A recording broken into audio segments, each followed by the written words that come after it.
नमः स्वाहा तत्सवितुर्वरेण्यं भर्गो देवस्य धीमहि धियो यो नः प्रचोदयात्। सुख आणिक दुःख यांना सांधते आहे, जीवनाशी ती कधीची भांडते आहे।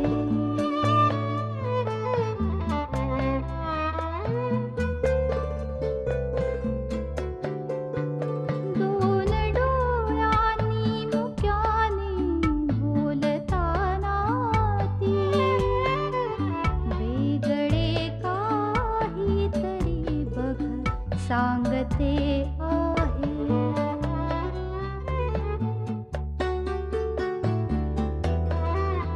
जीवनाचे एक गाणे गात जाताना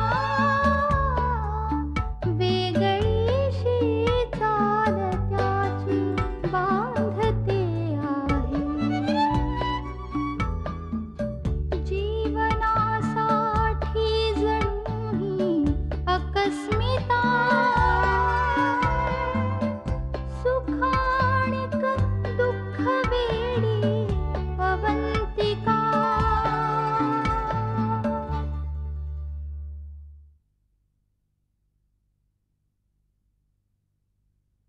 तुमच्या घरात राहणाऱ्या मुलीबरोबर सौरभ जहागीरदार यांचे प्रेम संबंध होते, तुम्हाला माहिती आहे?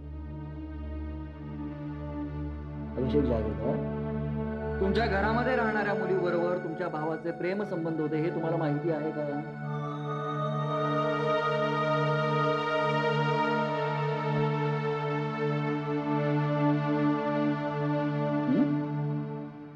नाही.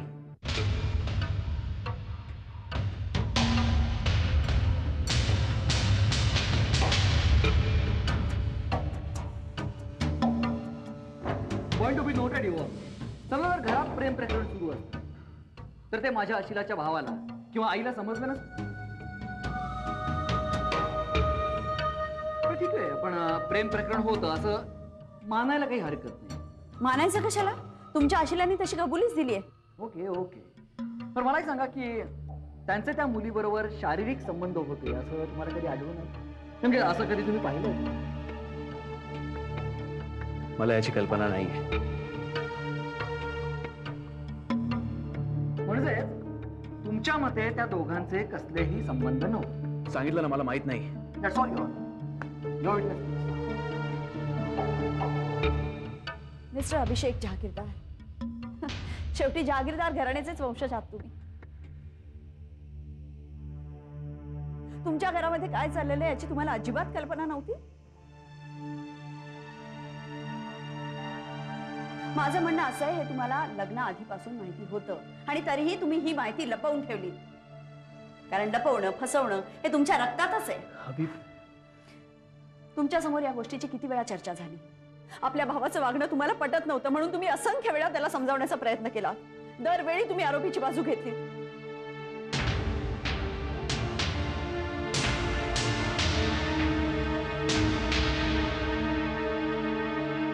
लग्नाच्या आधी तुमच्या भावापासून ती मुलगी प्रेग्नंट होती. तुमच्या आईनं त्या मुलीच्या इच्छेविरुद्ध तिचा गर्भपात करवला हे खोटं आहे.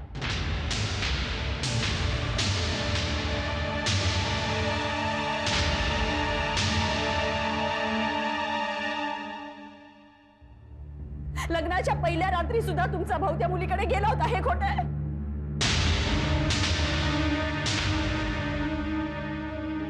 तुम्ही एकदा स्वतः फिर्यादीला त्या मुलीच्या घरी जाताना पाहिलं होतं हे खोटं आहे. आणि नंतरही तो जात राहिला. तुमच्या भावाच्या साखरपुड्याहून परत आल्यावर मी जे काही पाहिलं ते खोटं आहे. बोल अभिषेक, बोल.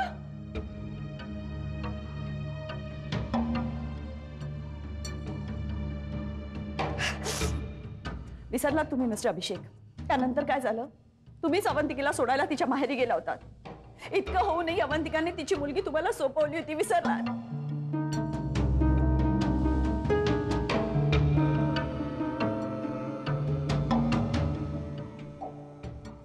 तुमच्या पत्नी सकट घरातले सगळे अवंतिकाच्या विरुद्ध गेले होते तेव्हा तुम्ही आणि तुम्हीच तिची साथ दिली होती. भाऊबीजेला बहीण मानून तिच्याकडनं ओवाळून घेतलं होतं तुम्ही, आणि आता कोर्टामध्ये तिला खोटं पाडताय. Objection your honour.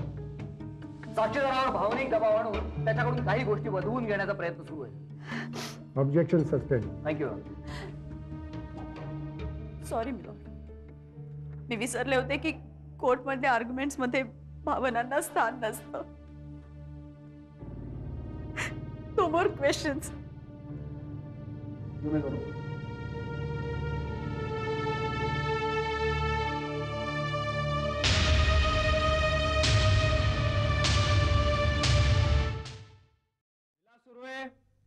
विलास सुरू आहे.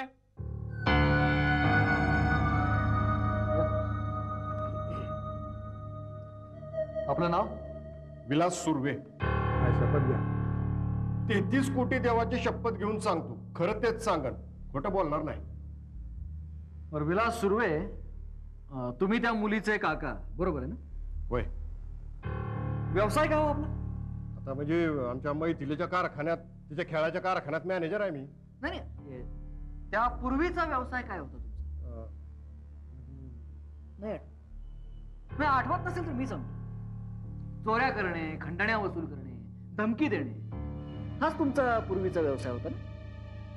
आणि यासाठी तुम्ही तुरुंगाची हवा सुद्धा खाऊन आलाय, बरोबर आहे? वय गेलो होतो मी तुरुंगात, लाख वेळा जाऊन आलो मी तुरुंगात. पण साहेब त्यावेळेस माझी मती फिरली होती. पण आता एकदम जंटलमन झालेलो आहे आपण. पण विलास सुर्वे, माणसाचा मूळ स्वभाव कधी बदलत नाही, बरोबर आहे? बरोबर आहे ना, एकदम बरोबर आहे. मूळ स्वभाव बदलत नाही. तुमच्या जहागीरदाराकडे बघून अक्षी पटतंय बघा. हा ते जाऊ दे. मला सांगा, तुम्ही जहागीरदार कुटुंबियांना ब्लॅकमेल करायचा प्रयत्न केलात? वय केला, आणि त्यासाठी त्यांनी पैसे बी दिलेत मला. का दिले ते विचारा की. काय या जहागीरदारानं त्याच्या गाडीखाली एका दलाला मारलं आणि त्याचा आळ माझ्या भावावर घातला.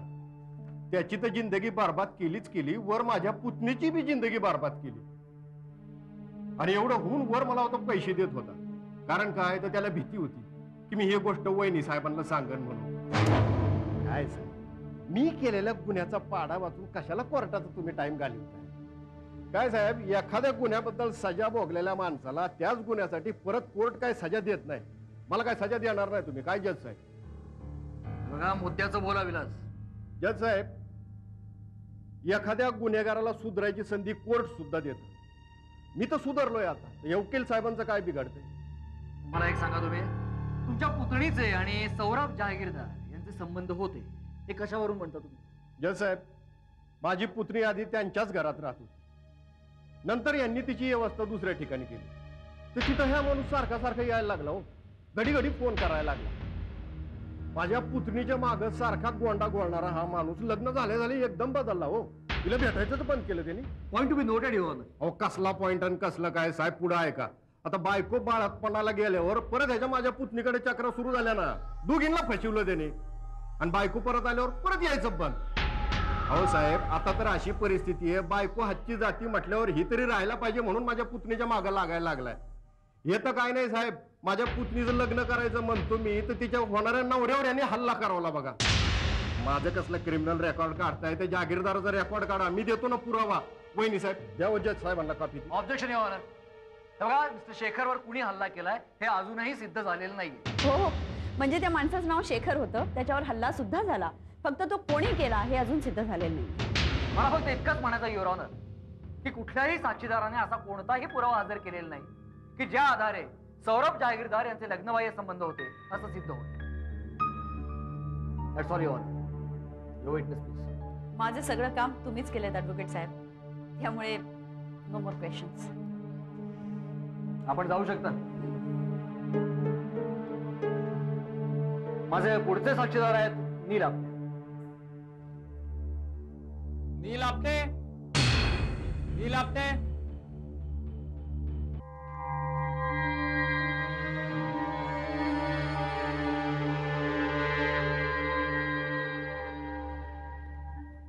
आपलं नाव? माझं नाव नील आपटे. शपथ घ्या. देवा शपथ खरं सांगेन, देवा शपथ खरं सांगेन, खोटं सांगणार नाही. खोटं सांगणार नाही. मिस्टर नील, तुम्ही मिस्टर सौरभ जहागीरदार यांना कधीपासून ओळखता? मला वाटतंय 6-7 वर्ष झाली. आपटे साहेब, सौरभ जहागीरदार यांच्या चारित्र्याविषयी तुमचं काय मत आहे? तो एक सज्जन, प्रामाणिक आणि चांगला माणूस आहे साहेब. आणि स्त्रियांविषयी त्याच्या मनात अतिशय आदराचं स्थान आहे. त्याची बायको सोडून इतर कुठल्याही दुसऱ्या स्त्रीबद्दल मी कधी त्याला बोलताना सुद्धा ऐकलेलं नाही साहेब.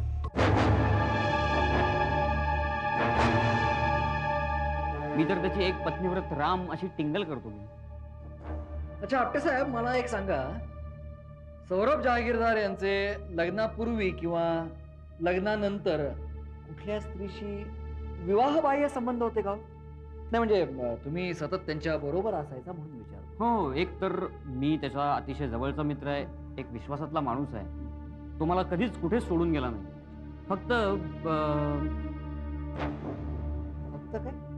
फक्त ऑफिस सुटलं की ते सरळ घरी जायचे. अच्छा, बरं, त्यांच्या घरात एक मुलगी होती, त्या मुलीविषयी काही? मिलॉर्ड, लग्नापूर्वी त्या मुलीशी त्यांचं प्रेम होतं. पण लग्नानंतर मीच त्यांना सल्ला दिला की परस्त्री माते समान असते आणि तिचा विचार तो आता सोडून दे. आणि त्यांनी खरंच विचार सोडून दिला. म्हणजे मी पुन्हा कधी विषय जरी काढला ना तरी तो म्हणायचा नेहमी की नाही, मला अवंतिका शिवाय माझ्या कुठल्याही मुलीचा विचार डोक्यात येऊ शकत नाही.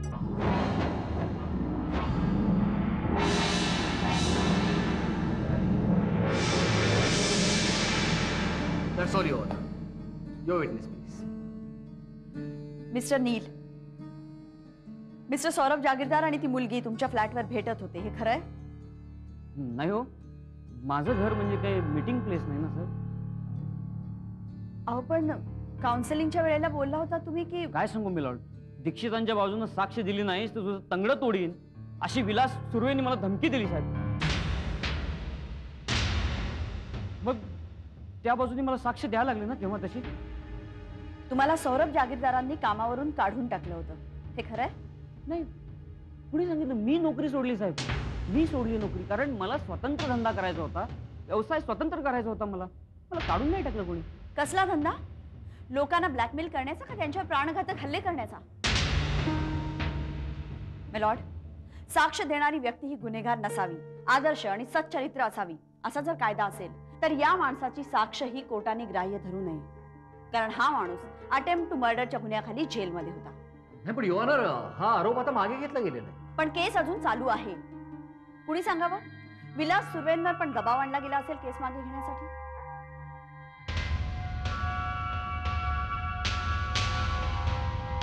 किंवा मिस्टर नीलला सुधारण्याची संधी द्यावी असंही त्यांना वाटलं असेल. पण आत्ताच माझ्या हुशार वकील मित्रांनी म्हटल्याप्रमाणे माणसाचा मूळ स्वभाव कधीच बदलत नाही. काय मिस्टर नील? That's all. आपण येऊ शकतो.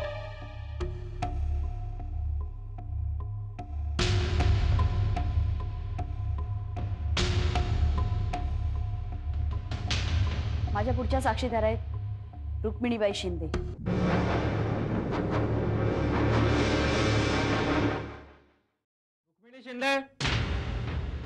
रुक्मिणी शिंदे.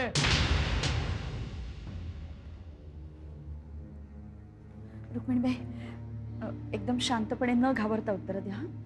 अजिबात घाबरू नका. दादा खरं या इकडे.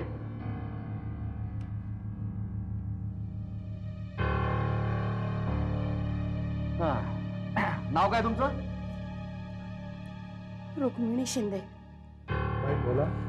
देवा शपथ खरं सांगेल. रुक्मिणीबाई शपथ घ्या. देवा शपथ खरं सांगेन. खोटं सांगणार नाही. खोटं सांगणार नाही. रुक्मिणीबाई, तुम्ही जहागीरदारांच्याकडे किती वर्ष काम करता? गेली 25 वर्ष. म्हणजे सौरभ जहागीरदार यांना तुम्ही लहानपणापासून ओळखत असाल, बरोबर आहे ना? जी.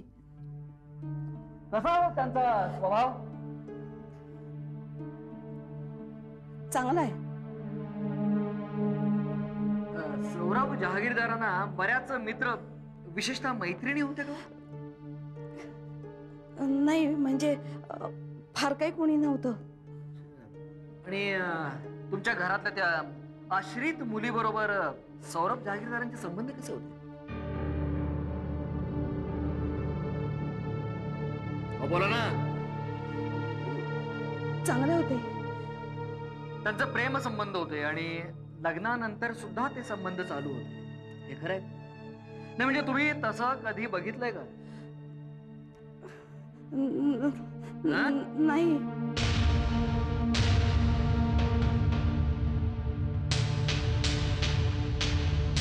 म्हणजे मला नाही माहिती. मला काही बी माहिती नाही. पण मला एक सांगा, अवंतिका राजाध्यक्षांच्या साखरपुड्यानंतर परत जेव्हा इकडे आल्या तेव्हा तुम्ही त्यांच्या बरोबर होता ना? जी. पण मग पुढे काय झालं? आर्याची तब्येत बरी नव्हती म्हणून मला त्याला औषध पाजायला सांगून त्या वरच्या खोलीत गेल्या. बरं, मग त्या बराच वेळ खाली आल्याच नाही म्हणून त्यांना बघायला म्हणून मी वरती गेले तर त्या खोलीच्या दारात चक्कर येऊन पडल्या होत्या. सौरभ दादांनी मला त्यांच्याकडे बघायला सांगून ते आर्याला येऊन डॉक्टरांकडे गेले. मला एक सांग की त्यावेळी ती मुलगी म्हणजे तिथं त्या खोलीत किंवा आसपास कुठे दिसली?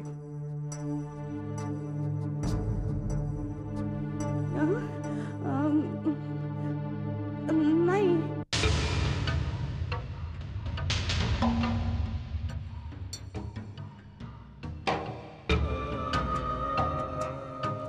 कोण बी नव्हता. रुक्मिणी. नक्की ना? वय. That's all yours. Your witness, please. Jahagirdar.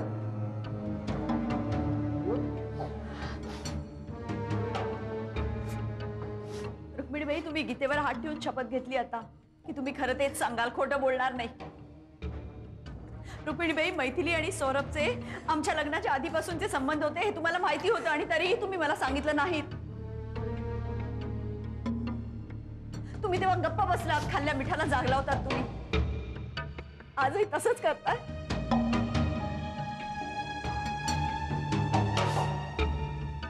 त्या दिवशी तुम्ही अवंतिका वहिनींबरोबर आलात तेव्हा तुम्ही त्या मुलीला तिथे पाहिलं होतं. अवंतिका शॉक मधून बाहेर आल्यावर तुम्हीच तिला हे सत्य सांगितलं होतं की नाही? बोला बोला रुक्मिणीबाई.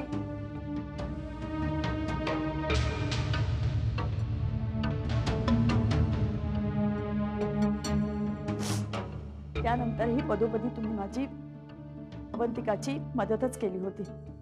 त्यासाठी तुम्ही तुमच्या मालकिणीशी वैरही घेतलं होतं ते का? त्याबद्दल शोभनाताईंनी तुम्हाला कामावरून काढूनही टाकलं होतं ते का? हे खरं आहे ना? तेव्हा त्यांचा गैरसमज झाला होता. रुक्मिणी अगं काय झालंय तुला? तू का खोटं बोलतेस? तुझ्यावर कोणी दबाव आणलाय का? कोणी धमकी दिली का तुला? काय प्रॉब्लेम आहे सांग ना, तू खोटं का बोलतेस?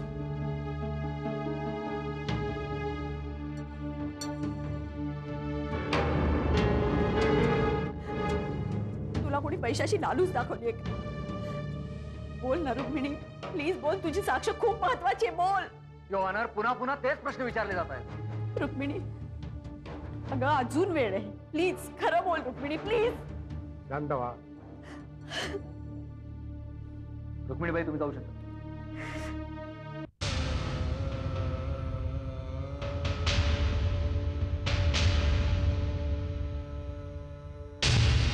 Any more witnesses?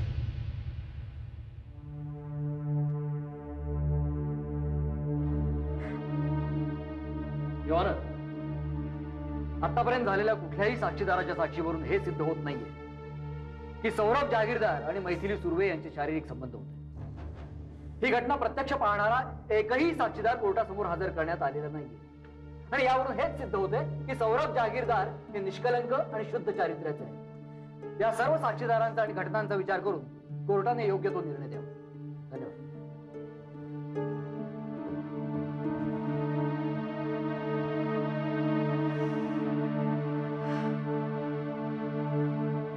कुठल्याही पक्षाला आणखीन काही साक्षीदार हजर करायचे असतील तर त्यांनी कोर्टापुढे तसा अर्ज सादर करावा. पुढील सुनावणीपर्यंत हे कोर्ट बरखास्त होत आहे.